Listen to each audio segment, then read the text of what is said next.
Hi hello ಎಲ್ರಿಗೂ ನಮಸ್ಕಾರ. ಅನು academy YouTube ಚಾನಲ್ಗೆ ನಿಮ್ಮೆಲ್ರಿಗೂ ಸ್ವಾಗತ. ಇವತ್ತಿನ ಈ ವಿಡಿಯೋದಲ್ಲಿ ನಾವು ಸಂಕಲ್ಪ ಅಕಾಡೆಮಿ ಧಾರವಾಡದವರು ನಡೆಸಿರುವಂತಹ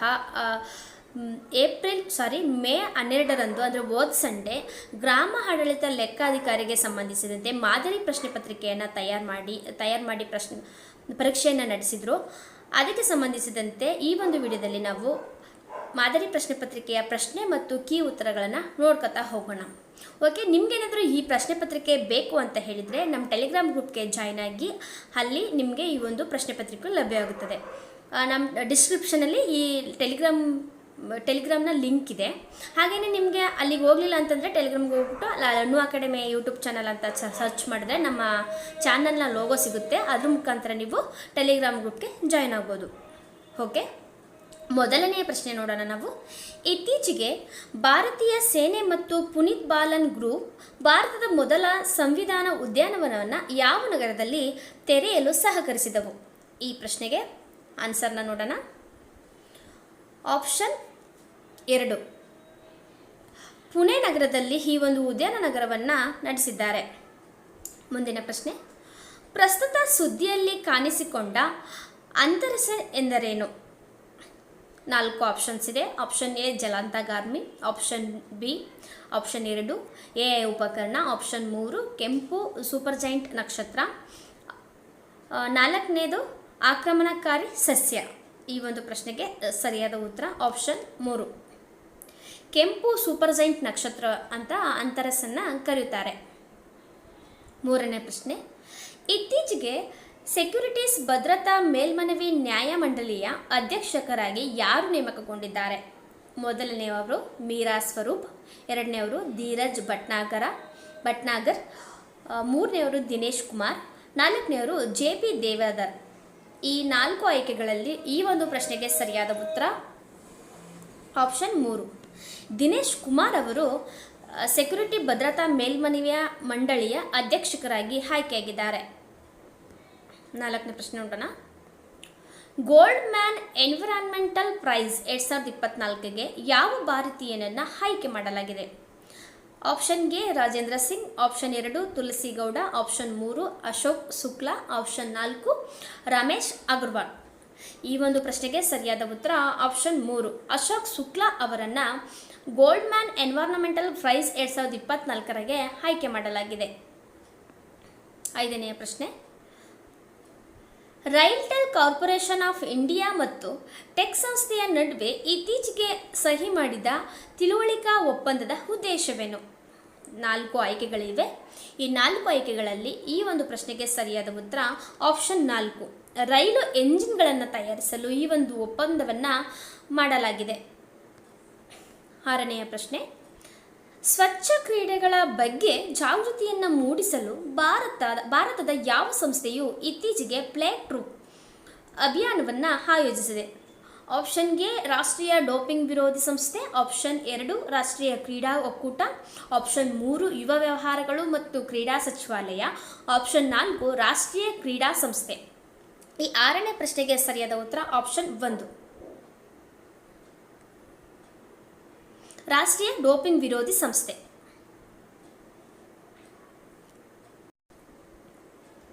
7ನೆಯ ಪ್ರಶ್ನೆ, ಭಾರತದ ಕಂಟ್ರೋಲರ್ ಮತ್ತು ಆಡಿಟರ್ ಜನರಲ್ ಇತ್ತೀಚೆಗೆ ಯಾವ ದೇಶದ ಆಡಿಟರ್ ಜನರಲ್ ಜೊತೆಗೆ ಆಡಿಟ್ ಕ್ಷೇತ್ರದಲ್ಲಿ ಸಹಕಾರವನ್ನು ಹೆಚ್ಚಿಸಲು MOUಗೆ ಸಹಿ ಹಾಕಿದ್ದಾರೆ? ಈ ಒಂದು ಪ್ರಶ್ನೆಗೆ ಆಪ್ಷನ್ಸ್ನ ನೋಡೋಣ. Option 1 Nepal, option 2 Bhutan, option 3 Myanmar, option 4 Sri Lanka. ಇರುವಂತಹ 4 ಆಯ್ಕೆಗಳಲ್ಲಿ ಈ ಒಂದು ಪ್ರಶ್ನೆಗೆ ಸರಿಯಾದ ಉತ್ತರ ಆಪ್ಷನ್ 1 ನೇಪಾಳ ರಾಷ್ಟ್ರದಲ್ಲಿ ಸಹಿ ಹಾಕಿದ್ದಾರೆ. ಮುಂದಿನ ಪ್ರಶ್ನೆ 8ನೇದು, ಅರಾವಳಿ ವ್ಯಾಪ್ತಿಯಲ್ಲಿ ಅಕ್ರಮ ಗಣಿಗಾರಿಕೆಯನ್ನು ನಿಲ್ಲಿಸಲು ಸುಪ್ರೀಂ ಕೋರ್ಟ್ ಇತ್ತೀಚೆಗೆ ಯಾವ ರಾಜ್ಯಕ್ಕೆ ಆದೇಶವನ್ನು ನೀಡಿದೆ? ನೋಡಿ, ಇರೋ 4 ಆಯ್ಕೆಗಳಿವೆ. ಆಯ್ಕೆ 1 ಗುಜರಾತ್, ಆಯ್ಕೆ 2 ಹರಿಯಾಣ, ಆಯ್ಕೆ 3 ರಾಜಸ್ಥಾನ, ಆಯ್ಕೆ 4 ಪಂಜಾಬ್. ಇರುವಂತಹ 4 ಆಯ್ಕೆಗಳಲ್ಲಿ ಈ ಒಂದು ಪ್ರಶ್ನೆಗೆ ಸರಿಯಾದ ಉತ್ತರ ಆಪ್ಷನ್ 3 ರಾಜಸ್ಥಾನದಲ್ಲಿ ಈ ಒಂದು ಆದೇಶವನ್ನು ನೀಡಲಾಗಿದೆ. ಅಂದರೆ ಅರಾವಳಿ ವ್ಯಾಪ್ತಿಯಲ್ಲಿ ಅಕ್ರಮ ಗಣಿಗಾರಿಕೆಯನ್ನು ನಿಲ್ಲಿಸಲು ಸುಪ್ರೀಂ ಕೋರ್ಟ್ ರಾಜಸ್ಥಾನಕ್ಕೆ ಆದೇಶವನ್ನು ನೀಡಿದೆ. ಮುಂದಿನ ಪ್ರಶ್ನೆ 9ನೇ ಪ್ರಶ್ನೆ.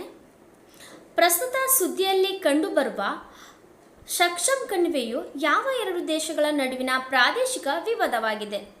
ಆಪ್ಷನ್ಸ್ ನೋಡೋಣ. ಆಪ್ಷನ್ ಎ ಭಾರತ ಮತ್ತು ಭೂತಾನ್, ಆಪ್ಷನ್ 2 ಭಾರತ ಮತ್ತು ಪಾಕಿಸ್ತಾನ್, ಆಪ್ಷನ್ 3 ಭಾರತ ಮತ್ತು ನೇಪಾಳ, ಆಪ್ಷನ್ 4 ಚೀನಾ ಮತ್ತು ಪಾಕಿಸ್ತಾನ. ಇರುವಂತಹ 4 ಆಯ್ಕೆಗಳಲ್ಲಿ ಈ ಪ್ರಶ್ನೆಗೆ ಸರಿಯಾದ ಉತ್ತರ ಆಪ್ಷನ್ 2. ಭಾರತ ಮತ್ತು ಪಾಕಿಸ್ತಾನದ ನಡುವೆ ಈ ಒಂದು ಕಣಿವೆಯು ಕಂಡುಬರುತ್ತದೆ. ಮುಂದಿನ ಪ್ರಶ್ನೆ 15. ಇತ್ತೀಚೆಗೆ ಸುದ್ದಿಯಲ್ಲಿ ಕಂಡುಬರುವಂತಹ ಹಸಿರು ಟ್ಯಾಕ್ಸಾನಮಿ ಅಂದ್ರೇನು? ನೋಡಿ, 4 ಆಯ್ಕೆಗಳಿವೆ. ಈ 4 ಆಯ್ಕೆಗಳಲ್ಲಿ ಈ ಒಂದು ಪ್ರಶ್ನೆಗೆ ಸರಿಯಾದ ಉತ್ತರ ಆಪ್ಷನ್ 1. ಪರಿಸರ ಸ್ನೇಹಿ ಹೂಡಿಕೆಗಳನ್ನು ವರ್ಗೀಕರಿಸುವ ವ್ಯವಸ್ಥೆ ಅಂತ ಕರೀತಾರೆ ಈ ಟ್ಯಾಕ್ಸಾನಮಿ ಅಂತ ಹೇಳಿಬಿಟ್ಟು. ಮುಂದಿನ ಪ್ರಶ್ನೆಗೆ ಹೋಗೋಣ. ಸಂವಿಧಾನ ರಚನಾ ಸಭೆಯಲ್ಲಿ ಕೆಳಗಿನವರಲ್ಲಿ ಯಾರು ಕಮ್ಯುನಿಸ್ಟ್ ಪಕ್ಷದಿಂದ ಪ್ರತಿನಿಧಿಸಿದ್ದರೋ ಮತ್ತು ಕಮ್ಯುನಿಸ್ಟ್ ಪಕ್ಷ ಸ್ಥಾಪನೆಯಾದದ್ದು ಯಾವಾಗ? ಆಪ್ಷನ್ಸ್ ನೋಡೋಣ. ಆಪ್ಷನ್ 1 ಸೋಮನಾಥ ಚಟರ್ಜಿ 1930ರಲ್ಲಿ, ಆಪ್ಷನ್ 2 ಎಸ್ ಎ ಢಾಂಗೆ ಅವರು 1929ರಲ್ಲಿ, ಆಪ್ಷನ್ 3 ಸೋಮನಾಥ ಲಹರಿ 1925, ಆಪ್ಷನ್ 4 ಮುಜಾಫರ್ ಅಹಮದ್ 1922ರಲ್ಲಿ. ಈ ಒಂದು ಪ್ರಶ್ನೆಗೆ ಸರಿಯಾದ ಉತ್ತರ ಆಪ್ಷನ್ 3. ಸೋಮನಾಥ ಲಹರಿ ಅವರು ಈ ಕಮ್ಯುನಿಸ್ಟ್ ಪಕ್ಷದಿಂದ ಪ್ರತಿನಿಧಿಸಿದ್ದಾರೆ ಸಂವಿಧಾನ ರಚನೆ ಮಾಡುವ ಒಂದು ಸಭೆಯಲ್ಲಿ. ಹಾಗೆಯೇ ಯಾವಾಗ ಕಮ್ಯುನಿಸ್ಟ್ ಪಕ್ಷ ಸ್ಥಾಪನೆಯಾಗಿದೆ ಅಂತಂದರೆ 1925ರಲ್ಲಿ ಈ ಕಮ್ಯುನಿಸ್ಟ್ ಪಕ್ಷವು ಸ್ಥಾಪನೆಯಾಗಿದೆ. 12ನೇ ಪ್ರಶ್ನೆ. ಅಂತಾರಾಷ್ಟ್ರೀಯ ನ್ಯಾಯಾಲಯದ ಡ್ಯಾಶ್ ನಂತರ ಭಾರತದ ಒಕ್ಕೂಟದೊಂದಿಗೆ ವಿಲೀನಗೊಳಿಸಲಾದಂತಹ ಪ್ರದೇಶ ಮತ್ತು ಎಷ್ಟರಲ್ಲಿ ಭಾರತದ ಒಕ್ಕೂಟಕ್ಕೆ ಸೇರ್ಪಡೆಗೊಂಡಿತು? 4 ಆಪ್ಷನ್ಸ್ ಇದೆ. 4 ಆಪ್ಷನ್ಸ್ಗಳಲ್ಲಿ ಈ ಒಂದು ಪ್ರಶ್ನೆಗೆ ಸರಿಯಾದ ಉತ್ತರ ಆಪ್ಷನ್ 1. ಪಾಂಡಿಚೇರಿಯಲ್ಲಿ ಇದು ನಡೀತದೆ, ಒಕ್ಕೂಟದೊಂದಿಗೆ ವಿಲೀನಗೊಳಿಸ್ತದೆ. ಯಾವಾಗಪ್ಪ ಎಷ್ಟರಲ್ಲಿ ಅಂತಂದರೆ 1962 ಆಗಸ್ಟ್ 16ರಂದು ಈ ಒಂದು ಒಕ್ಕೂಟವು ಸೇರ್ಪಡೆಗೊಂಡಿದೆ. 13ನೆಯ ಪ್ರಶ್ನೆ. ಕೆಳಗಿನ ಹೇಳಿಕೆಗಳಲ್ಲಿ ಯಾವುದು ಸರಿ ಇದೆ? 4 ಆಯ್ಕೆಗಳಿವೆ. ಈ 4 ಆಯ್ಕೆಗಳಲ್ಲಿ ಈ ಒಂದು ಪ್ರಶ್ನೆಗೆ ಸರಿಯಾದ ಉತ್ತರ ಯಾವುದಪ್ಪ ಅಂತಂದರೆ ಆಪ್ಷನ್ 1. ಈ 4 ಆಯ್ಕೆಗಳು ತಪ್ಪಾಗಿದೆ. ಆಪ್ಷನ್ 1 ಅಂದರೆ ಪ್ರಾಂತೀಯ ಸಭೆಗಳು 1946ರಲ್ಲಿ ಭಾರತೀಯ ಸಂವಿಧಾನ ರಚನಾ ಸಭೆಯ ಸದಸ್ಯರನ್ನು ಆಯ್ಕೆ ಮಾಡಲಾಗಿದೆ. ಈ ಒಂದು ಹೇಳಿಕೆ ಸರಿಯಾಗಿದೆ. ಇನ್ನು 3 ಹೇಳಿಕೆಗಳು ಈ ಒಂದು ಪ್ರಶ್ನೆಗೆ ತಪ್ಪಾಗಿದೆ. 14ನೆಯ ಪ್ರಶ್ನೆ. ಈ ಕೆಳಗಿನವರಲ್ಲಿ ಯಾರು ಭಾರತದ ರಾಷ್ಟ್ರಪತಿಯವರಿಂದ ನೇಮಕಗೊಳ್ಳುವರು? ಆಪ್ಷನ್ ಎ ಹಣಕಾಸು ಆಯೋಗದ ಅಧ್ಯಕ್ಷರು, ಆಪ್ಷನ್ ಬಿ ಹೈಕೋರ್ಟಿನ ನ್ಯಾಯಮೂರ್ತಿಗಳು, ಆಪ್ಷನ್ ಸಿ ಕೇಂದ್ರಾಡಳಿತ ಪ್ರದೇಶಗಳ ಮುಖ್ಯಮಂತ್ರಿಗಳು. ನೋಡಿ 3 ಆಪ್ಷನ್ಸ್ ಇದೆ. ಈ 3 ಆಪ್ಷನ್ಸು ರಾಷ್ಟ್ರಪತಿಯವರಿಂದ ಯಾರು ನೇಮಕಗೊಳ್ತಾರೆ ಅಂತ. ಕೆಳಗೆ ಈ ಹೇಳಿಕೆಗೆ ಸಂಬಂಧಿಸಿದ ಕೆಳಗೆ ಆಪ್ಷನ್ಸ್ನ ಕೊಟ್ಟಿದ್ದಾರೆ. ಆಪ್ಷನ್ 1 ಎ ಮಾತ್ರ, ಆಪ್ಷನ್ 2 ಎ ಮತ್ತು B, option 3 A B C ಮತ್ತು ಸಿ, ಆಪ್ಷನ್ 4 ಬಿ ಮತ್ತು ಸಿ. ಇರುವಂತಹ 4 ಆಯ್ಕೆಗಳಲ್ಲಿ ಈ ಒಂದು ಪ್ರಶ್ನೆಗೆ ಸರಿಯಾದ ಉತ್ತರ ಆಪ್ಷನ್ 3 ಎ ಬಿ ಮತ್ತು ಸಿ. 3 ಆಯ್ಕೆಗಳು ಸರಿಯಾಗಿವೆ. ರಾಷ್ಟ್ರಪತಿಯವರಿಂದನೇ ಈ ಹಣಕಾಸು ಆಯೋಗದ ಅಧ್ಯಕ್ಷರು, ಹಾಗೆಯೇ ಹೈಕೋರ್ಟಿನ ನ್ಯಾಯಮೂರ್ತಿಗಳು, ಹಾಗೆಯೇ ಕೇಂದ್ರಾಡಳಿತ ಪ್ರದೇಶದ ಮುಖ್ಯಮಂತ್ರಿಗಳು ನೇಮಕಗೊಳ್ತಾರೆ. 15ನೇ ಪ್ರಶ್ನೆ. ಕರ್ನಾಟಕದಲ್ಲಿ ಪ್ರಸ್ತುತ ನಿಗದಿಪಡಿಸಿರುವಂತಹ ಲೋಕಸಭಾ, ರಾಜ್ಯಸಭಾ, ವಿಧಾನಸಭಾ ಮತ್ತು ವಿಧಾನ ಪರಿಷತ್ತು ಸದಸ್ಯರ ಸಂಖ್ಯೆ ಕ್ರಮವಾಗಿ ಎಷ್ಟಿದೆ ಅಂತ. ನೋಡಿ 4 ಆಯ್ಕೆಗಳಿವೆ. ಈ ಒಂದು ಪ್ರಶ್ನೆಗೆ ಸರಿಯಾದ ಉತ್ತರ ಆಯ್ಕೆ 3. ನೋಡಿ, ಲೋಕಸಭೆ ನಮ್ಮ ಕರ್ನಾಟಕದಲ್ಲಿ 28 ಲೋಕಸಭೆಗಳಿವೆ, ಹಾಗೆಯೇ 12 ರಾಜ್ಯಸಭೆಗಳಿವೆ, 224 ವಿಧಾನಸಭೆಗಳಿವೆ, ಹಾಗೆಯೇ 75 ವಿಧಾನ ಪರಿಷತ್ ಸದಸ್ಯರ ಸಂಖ್ಯೆ ಕಂಡುಬರುತ್ತದೆ. 16ನೆಯ ಪ್ರಶ್ನೆ. ಭಾರತದ ಚುನಾವಣಾ ಆಯೋಗ ಜಾರಿಗೆ ಬಂದ ಸವಿನೆನಪಿಗಾಗಿ ಪ್ರತಿ ವರ್ಷ ಜನವರಿ 25ನ್ನು ರಾಷ್ಟ್ರೀಯ ಮತದಾರ ದಿನವನ್ನಾಗಿ ಆಚರಿಸಲಾಗ್ತದೆ. ಹಾಗಾದರೆ 2025ರ ರಾಷ್ಟ್ರೀಯ ಮತದಾರರ ದಿನದ ಘೋಷವಾಕ್ಯ ಏನಾಗ್ತಾ ಇದೆ ಮುಂದಿನ ವರ್ಷದಲ್ಲಿ? ಆಪ್ಷನ್ಸ್ನ ನೋಡೋಣ. ಆಪ್ಷನ್ 1 ನನ್ನ ಮತ ನನ್ನ ಕರ್ತವ್ಯ, ಆಪ್ಷನ್ 2 ಚುನಾವಣಾ ಸರ್ವದೇಶದ ಗರ್ವ, ಆಪ್ಷನ್ 3 ಯಾವುದೇ ಆಸೆ ಮತ್ತು ಆಮಿಷಗಳಿಗೆ ಬಲಿಯಾಗದೆ ಮತ ಚಲಾಯಿಸುತ್ತಾನೆ, ಹಾಗೆಯೇ 4ನೇ ಆಪ್ಷನ್ ಬಂದ್ಬಿಟ್ಟು ಮತದಾನಕ್ಕಿಂತ ಇನ್ನೊಂದಿಲ್ಲ, ನಾನು ಖಚಿತವಾಗಿ ಮತ ಚಲಾಯಿಸ್ತೇನೆ. ನೋಡಿ, ಈ 4 ಆಯ್ಕೆಗಳಿವೆ. ಈ 4 ಆಯ್ಕೆಗಳಲ್ಲಿ ಈ ಪ್ರಶ್ನೆಗೆ ಸರಿಯಾದ ಉತ್ತರ ಆಪ್ಷನ್ 4. ಮತದಾನಕ್ಕಿಂತ ಇನ್ನೊಂದಿಲ್ಲ, ನಾನು ಖಚಿತವಾಗಿ ಮತ ಚಲಾಯಿಸ್ತೇನೆ ಎಂಬ ಘೋಷವಾಕ್ಯವನ್ನು 2025ರಲ್ಲಿ ಭಾರತ ಚುನಾವಣಾ ಆಯೋಗದ ಘೋಷವಾಕ್ಯವನ್ನು ಮಾಡಲಾಗಿದೆ. ನೆಕ್ಸ್ಟ್ 17ನೆಯ ಪ್ರಶ್ನೆ. 262ನೆಯ ವಿಧಿಯ ಪ್ರಕಾರ ಅಂತಾರಾಜ್ಯ ಜಲ ವಿವಾದಗಳನ್ನು ಇತ್ಯರ್ಥಪಡಿಸಲು ಕಾನೂನು ರಚಿಸುವ ಅಧಿಕಾರ ಸಂಸತ್ತಿಗೆ ಇದೆ. ಅದರಂತೆ ಸಂಸತ್ತು ಡ್ಯಾಶ್ರಲ್ಲಿ ಅಂತಾರಾಜ್ಯ ಜಲ ವಿವಾದ ಕಾಯ್ದೆಯನ್ನು ರೂಪಿಸಿದೆ. ಎಷ್ಟನೆಯ ಇಸವಿ ಎಂದು ಅಂತಾರಾಜ್ಯ ಜಲ ವಿವಾದ ಕಾಯ್ದೆಯನ್ನು ರೂಪಿಸಲಾಗಿದೆ ಅಂತ ನೋಡಿದ್ರೆ 4 ಆಯ್ಕೆಗಳಿವೆ. ಆಯ್ಕೆ 1 1948, ಆಯ್ಕೆ 2 1959, ಆಯ್ಕೆ 3 1992, ಆಯ್ಕೆ 4 1956. ಇರುವಂತಹ 4 ಆಯ್ಕೆಗಳಲ್ಲಿ ಈ ಒಂದು ಪ್ರಶ್ನೆಗೆ ಸರಿಯಾದ ಉತ್ತರ ಅಂದರೆ ಅಂತರ್ಜಲ ವಿವಾದ ಕಾಯ್ದೆ ಯಾವಾಗ ರೂಪಿಸಲಾಗಿದೆ ಅಂತ ಹೇಳಿದರೆ 1956ರಲ್ಲಿ ಈ ಅಂತರ್ಜಲ ವಿವಾದವನ್ನು ಜಲ ವಿವಾದ ಕಾಯ್ದೆಯನ್ನು ರೂಪಿಸಲಾಗಿದೆ. ನೆಕ್ಸ್ಟ್ 18ನೆಯ ಪ್ರಶ್ನೆ. ಪ್ರಸ್ತುತ ಭಾರತದಲ್ಲಿ ನಡೆಯುತ್ತಿರುವಂತಹ ಲೋಕಸಭಾ ಚುನಾವಣೆಯು ಎಷ್ಟನೆಯದಾಗಿದೆ? ಇವಾಗ ಲೋಕಸಭಾ ಚುನಾವಣೆ ನಡೀತಾ ಇದೆ, ನಿಮ್ಮೆಲ್ರಿಗೂ ಗೊತ್ತೇ ಇದೆ. ಹಾಗಾದರೆ ಈ ಲೋಕಸಭಾ ಚುನಾವಣೆ ಎಷ್ಟನೆಯದು? ಆಪ್ಷನ್ಸ್ ನೋಡಿದ್ರೆ 16ನೇದು, 17ನೇದು, 18ನೇದು, 19ನೇದು. ಇರುವಂತಹ 4 ಆಯ್ಕೆಗಳಲ್ಲಿ ಈ ಒಂದು ಪ್ರಶ್ನೆಗೆ ಸರಿಯಾದ ಉತ್ತರ ಆಪ್ಷನ್ 3, 18ನೇ ಲೋಕಸಭಾ ಚುನಾವಣೆಯಾಗಿದೆ. 19ನೆಯ ಪ್ರಶ್ನೆ. ಭಾರತ ಸಂಸತ್ತು ಯಾವ ವಿಧಾನದ ಮೂಲಕ ಆಡಳಿತದ ಮೇಲೆ ಸಂಪೂರ್ಣ ಹತೋಟಿಯನ್ನು ಸಾಧಿಸುತ್ತದೆ? 4 ಆಯ್ಕೆಗಳಿವೆ. ಈ 4 ಆಯ್ಕೆಗಳಲ್ಲಿ ಈ ಒಂದು ಪ್ರಶ್ನೆಗೆ ಸರಿಯಾದ ಉತ್ತರ ಆಯ್ಕೆ 1. ಸಂಸದೀಯ ಸಮಿತಿಗಳ ಮುಖಾಂತರ ಈ ಸಂಪೂರ್ಣ ಹತೋಟಿಯನ್ನು ಸಾಧಿಸಲಾಗ್ತದೆ. 20ನೆಯ ಪ್ರಶ್ನೆ. ಸಂವಿಧಾನದ 108ನೆಯ ವಿಧಿ ಅನ್ವಯ ರಾಷ್ಟ್ರಪತಿಯವರು ಸಂಸತ್ತಿನ ಜಂಟಿ ಅಧಿವೇಶನ ಕರೆದು ಮಸೂದೆಯ ಕುರಿತು ಚರ್ಚೆಗೆ ಅವಕಾಶವನ್ನು ಕಲ್ಪಿಸಿದ್ದಾರೆ. ಈ ಜಂಟಿ ಅಧಿವೇಶನದ ಅಧ್ಯಕ್ಷತೆಯನ್ನು ಯಾರು ವಹಿಸ್ಕೊಳ್ತಾರೆ ಹಾಗಾದರೆ? ಆಪ್ಷನ್ 1 ಲೋಕಸಭೆಯ ಸಭಾಪತಿಗಳಾಗಿರ್ತಾರೆ, ಆಪ್ಷನ್ 2 ಉಪರಾಷ್ಟ್ರಪತಿಗಳು, ಆಪ್ಷನ್ 3 ರಾಷ್ಟ್ರಪತಿಗಳು, ಆಪ್ಷನ್ 4 ಸಭಾಪತಿಗಳು ಮತ್ತು ಉಪಸಭಾಪತಿಗಳ ಸರದಿಯ ಮೇಲೆ ನಿಂತಿರ್ತದೆ ಅಂತ 4 ಆಯ್ಕೆಗಳಿವೆ. ಈ 4 ಆಯ್ಕೆಗಳಲ್ಲಿ ಈ ಒಂದು ಪ್ರಶ್ನೆಗೆ ಸರಿಯಾದ ಉತ್ತರ ಅಂದರೆ ಜಂಟಿ ಅಧಿವೇಶನದ ಅಧ್ಯಕ್ಷತೆಯನ್ನು ಆಯ್ಕೆ 1 ಲೋಕಸಭೆಯ ಸಭಾಪತಿಗಳು ಅಧ್ಯಕ್ಷತೆಯನ್ನು ವಹಿಸ್ಕೊಳ್ತಾರೆ. ಮುಂದಿನ ಪ್ರಶ್ನೆ 21ನೆಯ ಪ್ರಶ್ನೆ. ಪುದುಚೇರಿ ಯಾವ ಹೈಕೋರ್ಟ್ನ ವ್ಯಾಪ್ತಿಗೆ ಕಂಡುಬರುತ್ತದೆ?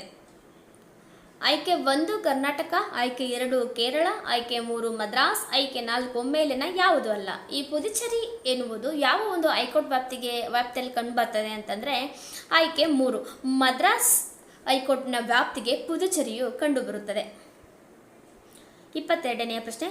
ಕೆಳಗಿನ ಹೇಳಿಕೆಗಳನ್ನು ಗಮನಿಸಿ. ನೋಡಿ, ಒಂದಷ್ಟು ಹೇಳಿಕೆಗಳನ್ನು ಕೊಟ್ಟಿದ್ದಾರೆ. ಆ ಹೇಳಿಕೆಗೆ ಸಂಬಂಧಿಸಿದಂತೆ ಕೆಳಗೆ ಆಪ್ಷನ್ಸ್ ನೀಡಿದರೆ ಅದಕ್ಕೆ ಸಂಬಂಧಿಸಿದಂತೆ ಉತ್ತರವನ್ನು ನೀಡಬೇಕು. ಹೇಳಿಕೆ ಎ, ಆಯ್ಕೆ ಎ, ಸಂಪುಟ ಸರ್ಕಾರದಲ್ಲಿ ಸಂಪುಟವು ಇಡಿಯಾಗಿ ಒಟ್ಟಿಗೆ ಈಜುತ್ತದೆ ಮತ್ತು ತೇಲುತ್ತದೆ. ಬಿ, ಹೇಳಿಕೆ ಬಿ, ಒಂದು ಸಂಪುಟ ಸರ್ಕಾರದಲ್ಲಿ ತನಗೆ ಅನುಕೂಲಕಾರಿಯಾಗಬಲ್ಲ ಎಂದು ಕಂಡುಬಂದ ಸಚಿವರನ್ನು ತೆಗೆದುಹಾಕುವಂತೆ ಪ್ರಧಾನಮಂತ್ರಿಯ ಶಿಫಾರಸನ್ನು ಮಾಡಬಹುದು ರೂಢಿ ಇದೆ. ನೋಡಿ, 2 ಹೇಳಿಕೆಗಳಿವೆ. ಆ 2 ಹೇಳಿಕೆಗಳು ಸರಿನೋ ತಪ್ಪೋ ಎಂಬುದು ಈ ಪ್ರಶ್ನೆಗೆ ಸರಿಯಾದ ಉತ್ತರ ಆಗಿರ್ತದೆ. ಈ 22ನೇ ಪ್ರಶ್ನೆಗೆ ಸರಿಯಾದ ಉತ್ತರ ಆಪ್ಷನ್ 2. ಎ ಮತ್ತು ಬಿ ಎರಡೂಗಳು ಸರಿ ಇವೆ, ಆದರೆ ಎಗೆ ಬಿ ಸರಿಯಾದ ಕಾರಣ ಅಲ್ಲ. ಓಕೆ, 23ನೇ ಪ್ರಶ್ನೆಗೆ ಹೋಗೋಣ ನಾವು. ಭಾರತದಲ್ಲಿ ಯಾವ ರಾಜ್ಯವನ್ನು ಸರೋವರಗಳ ನಾಡು ಎಂದು ಕರೆಯಲಾಗ್ತದೆ? ಆಪ್ಷನ್ ಎ ಜಮ್ಮು ಮತ್ತು Kashmir, option B Himachal Pradesh, option 3 Arunachal Pradesh, option 4 ಪಶ್ಚಿಮ ಬಂಗಾಳ. ಇರುವಂತಹ 4 ಆಯ್ಕೆಗಳಲ್ಲಿ ಈ ಸರೋವರಗಳ ನಾಡು ಎಂದು ಕರೆಯಲ್ಪಡುವ ರಾಜ್ಯ ಯಾವುದಪ್ಪ ಅಂತಂದರೆ ಆಯ್ಕೆ 1 ಜಮ್ಮು ಮತ್ತು ಕಾಶ್ಮೀರವನ್ನು ಸರೋವರಗಳ ನಾಡು ಎಂದು ಕರೆಯಲಾಗ್ತದೆ. 24ನೆಯ ಪ್ರಶ್ನೆ. ಭೂಕಂಪಗಳ ನಾಡು ಎಂದು ಕರೆಯಲ್ಪಡುವ ರಾಷ್ಟ್ರ ಯಾವುದು? ಆಯ್ಕೆ 1 ಇಂಡೋನೇಷ್ಯಾ, ಆಯ್ಕೆ 2 ಜಪಾನ್, ಆಯ್ಕೆ 3 ಮಲೇಷಿಯಾ, ಆಯ್ಕೆ 4 ಅಮೇರಿಕಾ. ಈ ಇರುವಂತಹ 4 ರಾಷ್ಟ್ರಗಳಲ್ಲಿ ಭೂಕಂಪಗಳ ನಾಡು ಎಂದು ಕರೆಯಲ್ಪಡುವ ರಾಷ್ಟ್ರ ಯಾವುದಪ್ಪ ಅಂತಂದರೆ ಜಪಾನ್.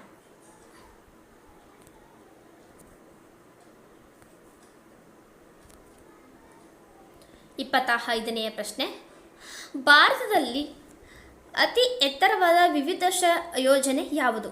ನೋಡಿ, ಇರುವಂತಹ 4 ವಿವಿಧೋಶ ಕಣಿವೆ ಯೋಜನೆಗಳು ಭಾರತದಲ್ಲಿ ಕಂಡುಬರ್ತವೆ.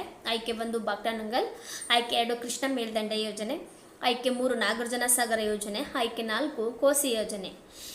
ಇರುವಂತಹ 4 ಆಯ್ಕೆಗಳಲ್ಲಿ ಈ ಒಂದು ಪ್ರಶ್ನೆಗೆ ಸರಿಯಾದ ಉತ್ತರ ಆಯ್ಕೆ 1. ಬಾಕ್ರಾನಂಗಲ್ ಯೋಜನೆಯು ಭಾರತದಲ್ಲಿಯೇ ಅತ್ಯಂತ ಎತ್ತರವಾದ ವಿವಿಧೋಶ ಕಣಿವೆ ಅಂತಲೇ ಹೇಳ್ಬೋದು. ಹಾಗಾದರೆ ಉದ್ದವಾದ ಕಣಿವೆ ಯಾವುದಪ್ಪ ಅಂತಂದರೆ ನೋಡಿ, ನಾಗಾರ್ಜುನ ಸಾಗರ ಯೋಜನೆ. ಇದು ಉದ್ದದಾದಂತಹ ವಿವಿಧೋಶ ಕಣಿವೆ ಯೋಜನೆ ಆಗಿರ್ತದೆ. ಬಾಕ್ರಾನಂಗಲ್ ಅತಿ ಎತ್ತರವಾದ ವಿವಿಧೋಶ ಕಣಿವೆ ಯೋಜನೆಯಾಗಿದೆ. 26ನೆಯ ಪ್ರಶ್ನೆ, ನೀವು ಒಂದು ದೋಣಿಯಲ್ಲಿ ಪ್ರಯಾಣಿಸುತ್ತಿರುವಾಗ ಮೊಸಳೆಗಳು, ಆಮೆಗಳು ಹಾಗೂ ಉದ್ದವಾದ ಹುಲ್ಲಿನ ಹಾಸು ನಿಮಗೆ ಕಂಡುಬರುತ್ತದೆ. ಈ ಅದ್ಭುತವಾದ ಪರಿಸರ ವ್ಯವಸ್ಥೆಯು ಈ ಕೆಳಗಿನವುಗಳ ಯಾವುದಕ್ಕೆ ಸರಿಯಾದ ಉದಾಹರಣೆ ಎಂದೆನಿಸ್ತದೆ? ಆಪ್ಷನ್ ಅಂದರೆ ಆಯ್ಕೆ 1 ಅಳಿವೆ ಪ್ರದೇಶ, ಆಯ್ಕೆ 2 ಸರೋವರ, ಆಯ್ಕೆ 3 ಜೌಗು ಪ್ರದೇಶ, ಆಯ್ಕೆ 4 ಶುದ್ಧ ನೀರಿನ ತೊರೆ. ಇರುವಂತಹ ಈ 4 ಆಯ್ಕೆಗಳಲ್ಲಿ ಈ ಒಂದು ಪ್ರಶ್ನೆಗೆ ಸರಿಯಾದ ಉತ್ತರ ಆಯ್ಕೆ 3 ಜೌಗು ಪ್ರದೇಶದಲ್ಲಿ ಕಂಡುಬರುವಂತಹ ಈ ಒಂದು ಪರಿಸರ ವ್ಯವಸ್ಥೆ ಅಂತಲೇ ಹೇಳ್ಬೋದು. 27ನೇ ಪ್ರಶ್ನೆಗೆ ಹೋಗೋಣ. ಪ್ರೆಡ್ಡಿ, ಎಲ್ಟನ್, ಓಬಾನ್, ಸಿಯಾಯಾ, ಆಶಾ, ಟಿಬಿಲಿಸಿ, ಸಾಶಾ ಮತ್ತು ಸವನ್ನಾ ಹೆಸರುಗಳನ್ನು ಈ ಕೆಳಗಿನವುಗಳಲ್ಲಿ ಯಾವುದಕ್ಕೆ ಸಂಬಂಧಿಸಿದೆ? 4 ಆಯ್ಕೆಗಳಿವೆ. ಉಷ್ಣವಲಯದ ಮತ್ತು ಉಪೋಷ್ಣವಲಯದ ಹುಲ್ಲುಗಾವಲಾಗಿದೆ. ಹಾಗೆಯೇ ತಾಂಜಾನಿಯಾ ರಾಷ್ಟ್ರೀಯ ಉದ್ಯಾನದಲ್ಲಿ ಕಂಡುಬರ್ತದೆ, ಅದಕ್ಕೆ ಸಂಬಂಧಿಸಿದಾಗಿರ್ತದೆ. ಹಾಗೆಯೇ ನಮೀಬಿಯಾದಿಂದ ಭಾರತಕ್ಕೆ ತಂದ ಚಿರತೆಗಳಿಗೆ ಸಂಬಂಧಿಸಿದೆ, ಇಲ್ಲಾಂದರೆ ಉಕ್ರೇನ್ನ ಪರಮಾಣು ರಿಯಾಕ್ಟರ್ಗಳಿಗೆ ಸಂಬಂಧಿಸಿದೆ. ಇರುವಂತಹ 4 ಆಯ್ಕೆಗಳಲ್ಲಿ ಈ ಒಂದು ಪ್ರಶ್ನೆಗೆ ಯಾವ ಒಂದು ಆಯ್ಕೆ ಸರಿಯಾದ ಸಂಬಂಧ ಆಗಿದೆ ಅಂತ ನೋಡೋದಾದರೆ ನಾವು 27ನೇ ಪ್ರಶ್ನೆಗೆ ಆಯ್ಕೆ 3 ನಮೀಬಿಯಾದಿಂದ ಭಾರತಕ್ಕೆ ತಂದ ಚಿರತೆಗಳು ಅಂತಲೇ ಹೇಳ್ಬೋದು. 28ನೆಯ ಪ್ರಶ್ನೆ, ಈ ಕೆಳಗಿನ ಯಾವ ಜೋಡಿಯು ಸರಿಯಾಗಿ ಹೊಂದಿಕೆಯಾಗಿದೆ? ನೋಡಿ, 4 ಆಯ್ಕೆಗಳಿವೆ. ಈ 4 ಆಯ್ಕೆಗಳಲ್ಲಿ ಈ ಒಂದು ಪ್ರಶ್ನೆಗೆ ಸರಿಯಾದ ಉತ್ತರ ಆಯ್ಕೆ 4 ಮೇಲಿನ ಎಲ್ಲವೂ ಆಗಿದೆ. ಅಂದರೆ ಅಂಕಸಮುದ್ರ ಪಕ್ಷಿ ಸಂರಕ್ಷಣಾ ಮೀಸಲು ಪ್ರದೇಶ ವಿಜಯನಗರದಲ್ಲೇ ಕಂಡುಬರ್ತದೆ. ಹಾಗೆಯೇ ಸಲ್ಮಾಲಾ ರೈಪೇರಿಯನ್ ಎಕೋಸಿಸ್ಟ್ ಸಂರಕ್ಷಣಾ ಮೀಸಲು ಪ್ರದೇಶ ಶಿರ್ಸಿಯಲ್ಲಿ ಕಂಡುಬರ್ತದೆ. ಬಂಕಾಪುರ ನವಿಲು ಸಂರಕ್ಷಣಾ ಮೀಸಲು ಪ್ರದೇಶ ಹಾವೇರಿಯಲ್ಲಿ ಕಂಡುಬರ್ತದೆ. ಹಾಗಾಗಿ ಮೇಲಿನ 3 ಒಂದು ಜೋಡಿಯು ಸರಿಯಾಗಿರೋದ್ರಿಂದ ಈ ಪ್ರಶ್ನೆಗೆ ಮೇಲಿನ ಎಲ್ಲವೂ ಸರಿಯಾಗಿರ್ತದೆ. ಆಯ್ಕೆ 4 ಸರಿಯಾದ ಉತ್ತರ. 29ನೇ ಪ್ರಶ್ನೆಗೆ ಹೋಗೋಣ. ಕೈಬುಲ್ ಲಾಮ್ಜಾವೋ ರಾಷ್ಟ್ರೀಯ ಉದ್ಯಾನವನ ಕಂಡುಬರುವ ರಾಜ್ಯ ಯಾವುದು? 4 ರಾಜ್ಯಗಳಿವೆ. ಈ 4 ರಾಜ್ಯಗಳಲ್ಲಿ ಯಾವ ರಾಜ್ಯದಲ್ಲಿ ಈ ಒಂದು ರಾಷ್ಟ್ರೀಯ ಉದ್ಯಾನವನ ಕಂಡುಬರುತ್ತದೆ ಅಂತ ನೋಡೋದಾದ್ರೆ ನಾವು ಆಯ್ಕೆ 2 ಈ ಮಣಿಪುರದಲ್ಲಿ ಈ ರಾಷ್ಟ್ರೀಯ ಉದ್ಯಾನವನವು ಕಂಡುಬರುತ್ತದೆ. 30ನೇ ಪ್ರಶ್ನೆಗೆ ಹೋಗೋಣ. IQAir ಪ್ರಕಾರ ಇತ್ತೀಚೆಗೆ ಯಾವ ನಗರವು ಜಾಗತಿಕವಾಗಿ ಅತ್ಯಂತ ಕಲುಷಿತ ನಗರ ಎಂದು ಸ್ಥಾನವನ್ನು ಪಡೆದುಕೊಂಡಿದೆ?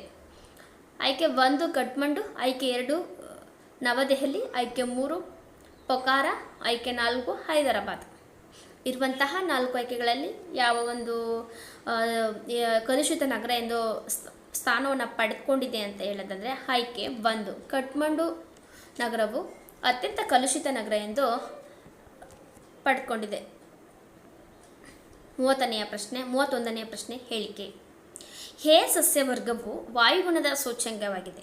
ಕಾರಣ ಮಳೆ ಮತ್ತು ಉಷ್ಣಾಂಶವು ಪ್ರಧಾನವಾಗಿ ಸಸ್ಯವರ್ಗದ ಮೇಲೆ ಪ್ರಭಾವ ಬೀರುತ್ತದೆ. ಈ ಪ್ರಶ್ನೆಗೆ 4 ಆಯ್ಕೆಗಳಿವೆ.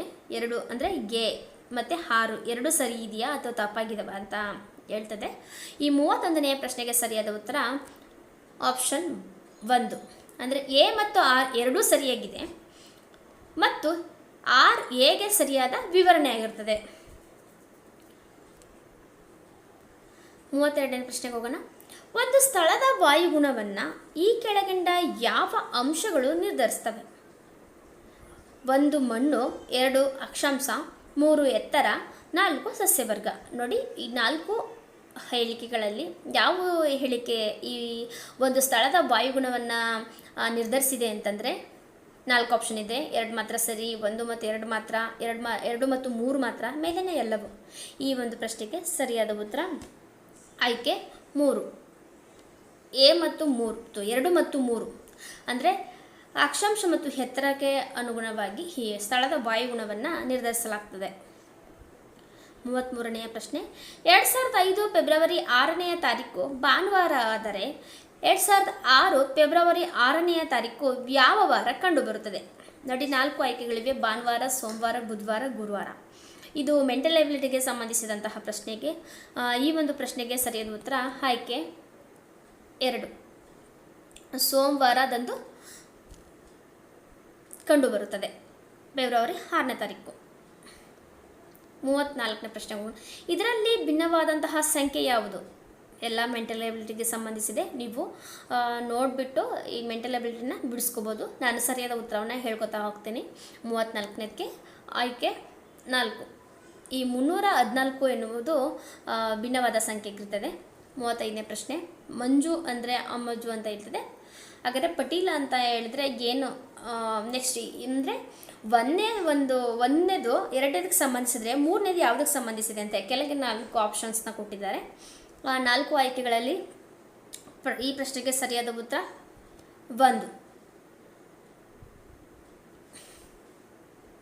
ನೆಕ್ಸ್ಟ್ ಮುಂದಿನ ಪ್ರಶ್ನೆ, 36ನೇ ಪ್ರಶ್ನೆ. ಇಲ್ಲೊಂದು ಆಯ್ತ ಚಿತ್ರವನ್ನು ಕೊಟ್ಟಿದ್ದಾರೆ. ಆ ಆಯ್ತದಲ್ಲಿ ಎಷ್ಟು ಆಯ್ತಗಳಿವೆ ಅಂತ ನೀವು ಕೌಂಟ್ ಮಾಡ್ಕೊಳ್ಳಿ. ಆಯ್ಕೆ 1 26, ಆಯ್ಕೆ 2 36, ಆಯ್ಕೆ 3 16, ಆಯ್ಕೆ 4 32. ಈ ಒಂದು ಪ್ರಶ್ನೆಗೆ ಸರಿಯಾದ ಉತ್ತರ ಆಯ್ಕೆ 2. 36 ಆಯ್ತಗಳನ್ನು ಒಳಗೊಂಡಿದೆ. 37ನೇ ಪ್ರಶ್ನೆ, ಎಫ್ಗೆ ಅಭಿಮುಖವಾದ ಬಾಹು ಯಾವುದು? ನೋಡಿ, 4 ಆಯ್ಕೆಗಳಿವೆ. ಈ 4 ಆಯ್ಕೆಗಳಲ್ಲಿ ಪ್ರಶ್ನೆಗೆ ಸರಿಯಾದ ಉತ್ತರ 3. ಸಿ ಎನ್ನುವುದು ಅಭಿಮುಖವಾಗಿದೆ ಎಫ್ಗೆ. 38ನೇ ಪ್ರಶ್ನೆ, 1 1 2 6 24. ಮುಂದಕ್ಕೆ ಯಾವ ಒಂದು ಸರಣಿ ಕಂಡು ಬರ್ತದೆ? ಮುಂದುವರುವಂತಹ ಸಂಖ್ಯೆ ಯಾವುದು ಅಂತ ನೀವು ಕಂಡುಹಿಡಿಯಿರಿ. ಯಾವ ಒಂದು ಸಂಖ್ಯೆ ಕಂಡು ಬರ್ತದೆ ಅಂತಂದರೆ ಆಯ್ಕೆ 1, 120ನೇದು ಕಂಡು ಬರುತ್ತದೆ. ನೆಕ್ಸ್ಟ್ 39ನೇ ಕ್ವಶನ್, ಯಾವ ಬಡ್ಡಿ ದರದಲ್ಲಿ ನಿರ್ದಿಷ್ಟ ಮೊತ್ತವು 8 ವರ್ಷಕ್ಕೆ ದ್ವಿಗುಣವಾಗ್ತದೆ? ಆಯ್ಕೆ 1 65, ಶೇಕಡ 65, ಆಯ್ಕೆ 2 ಶೇಕಡ 12.5, ಆಯ್ಕೆ 3 25ರಷ್ಟು, ಆಯ್ಕೆ 4 40ರಷ್ಟು. ಇರುವಂತಹ 4 ಆಯ್ಕೆಗಳಲ್ಲಿ ಈ ಒಂದು ಪ್ರಶ್ನೆಗೆ ಸರಿಯಾದ ಉತ್ತರ ಬಂದುಬಿಟ್ಟು 2ನೇದು, 12.5ರಷ್ಟು ದ್ವಿಗುಣವಾಗ್ತದೆ. 40ನೇ ಪ್ರಶ್ನೆ, ಇವೆಲ್ಲ ನೋಡಿ ಮೆಂಟಲ್ ಎಬಿಲಿಟಿಗೆ ಸಂಬಂಧಿಸಿದ್ದು. ಕ್ವಶನ್ ಓದ್ಬಿಟ್ಟು ಆನ್ಸರ್ನ ಹೇಳ್ತೀನಿ. ನೀವು ಕ್ವಶನ್ಗೆ ತಕ್ಕಂತೆ ಲೆಕ್ಕ ಮಾಡಿಕೊಂಡು ನೀವು ಆನ್ಸರ್ನ ಕಂಡುಹಿಡ್ಕೋಬೋದು. 8 ಜನ ಪುರುಷರು ಅಥವಾ 24 ಜನ ಮಹಿಳೆಯರು ಒಂದು ಕೆಲಸವನ್ನು 36 ದಿನಗಳಲ್ಲಿ ಮಾಡಿ ಮುಗಿಸ್ತಾರೆ. ಹಾಗಾದರೆ 10 ಜನ ಪುರುಷರು ಮತ್ತು 6 ಮಂದಿ ಸ್ತ್ರೀಯರು ಅದೇ ಕೆಲಸವನ್ನು ಎಷ್ಟು ದಿನಗಳಲ್ಲಿ ಮಾಡಿ ಮುಗಿಸ್ತಾರೆ? ಈ ಒಂದು ಪ್ರಶ್ನೆಗೆ ಉತ್ತರ ಬಂದುಬಿಟ್ಟು ಆಪ್ಷನ್ 3, 24 ದಿನಗಳಲ್ಲಿ ಈ ಒಂದು ಕೆಲಸವನ್ನು ಮುಗಿಸ್ತಾರೆ. 41ನೇ ಪ್ರಶ್ನೆ, ಗಡಿಯಾರದಲ್ಲಿ 7 ಗಂಟೆ 20 ನಿಮಿಷ ಆದಾಗ ಗಂಟೆ ಮತ್ತು ನಿಮಿಷದ ಮುಳ್ಳಿನ ನಡುವೆ ಕೋನ ಎಷ್ಟಾಗಿರ್ತದೆ? ಯಾವ ಒಂದು ಕೋನದಲ್ಲಿ ಕಂಡು ಬರ್ತದೆ ಅಂತಂದರೆ ಆಯ್ಕೆ 1, 100 ಡಿಗ್ರಿ ಕೋನದಲ್ಲಿ ಕಂಡುಬರುತ್ತದೆ. 42ನೇ ಪ್ರಶ್ನೆ, ತಂದೆ ವಯಸ್ಸು ತನ್ನ ಮಗನ ವಯಸ್ಸಿನ 3ರಷ್ಟಿದೆ. 15 ವರ್ಷಗಳ ನಂತರ ಮಗನ ವಯಸ್ಸು ತಂದೆ ವಯಸ್ಸಿನ 2ರಷ್ಟಾಗ್ತದೆ. ಹಾಗಾದರೆ ತಂದೆಯ ಪ್ರಸ್ತುತ ವಯಸ್ಸು ಎಷ್ಟಾಗಿರ್ತದೆ? ಈ ಒಂದು ಪ್ರಶ್ನೆಗೆ ಸರಿಯಾದ ಉತ್ತರ ಬಂದುಬಿಟ್ಟು ಆಯ್ಕೆ 4, 45 ವರ್ಷ ಆಗಿರ್ತದೆ.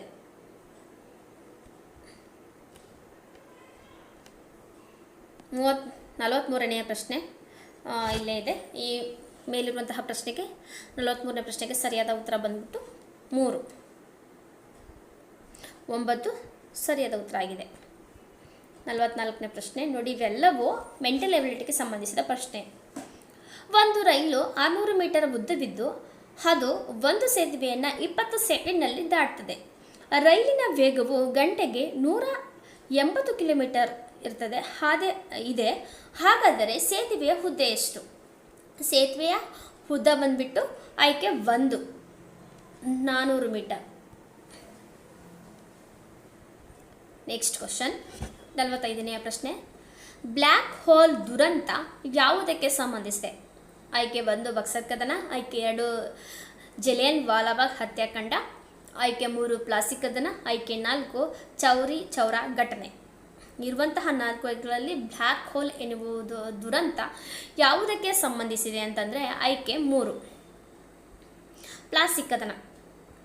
ಪ್ಲಾಸಿ ಕದನಕ್ಕೆ ಸಂಬಂಧಿಸಿದೆ. 46ನೇದು ಮಹಲ್ ಅಂತಂದರೆ ಏನು? ನೋಡಿ, ಇವೆಲ್ಲ ಸೋಷಲ್ ಸೈನ್ಸ್ಗೆ ಸಂಬಂಧಿಸಿದ ಕ್ವಶನ್ಸ್ಗಳು.